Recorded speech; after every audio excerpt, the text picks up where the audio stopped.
पढ़ाई में बहुत तेज और विद्वान था, दूसरा फिसड्डी। पहले शिष्य की हर जगह प्रशंसा और सम्मान होता था, जबकि दूसरे शिष्य की लोग उपेक्षा करते थे। एक दिन रोष में दूसरा शिष्य गुरु जी से जाकर के बोला, गुरु जी, मैं उससे पहले आपके पास आकर विद्या अध्ययन कर रहा हूँ, फिर भी आपने मुझे अधिक शिक्षा नहीं दी।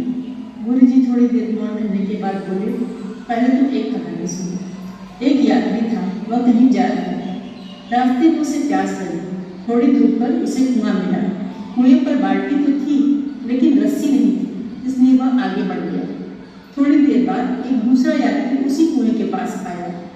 कुएं पर रस्सी न देखकर उसने इधर उधर देखा और पास में ही बड़ी बड़ी घासें उग रही थी। उसने घास उखाड़कर रस्सी बाल्टी में आरंभ कर दी। थोड़ी देर में एक लंबी रस्सी तैयार हो गई, जिसकी सहायता से कुएं का पानी निकाला और अपनी प्यास बुझा ली। गुरु जी ने उस शिष्य से पूछा, अब तुम मुझे यह बताओ कि प्यास किस यात्री को ज्यादा लगी थी? शिष्य ने तुरंत उत्तर दिया, दूसरे यात्री। गुरु जी बोले, प्यास दूसरे यात्री को ज्यादा लगी थी, हम इसलिए कह सकते हैं क्योंकि उसने प्यास बुझाने का परिश्रम किया। उसी प्रकार तुम्हारे सहपाठी में ज्ञान की प्यास है, जिसे बुझाने के लिए वह कठिन परिश्रम करता है, जबकि तुम ऐसा नहीं करते।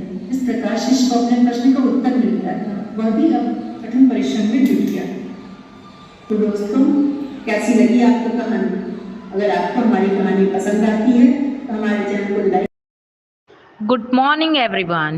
Today is a special day called Guru Purnima.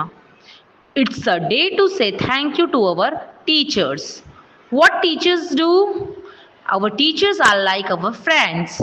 They help us learn new things.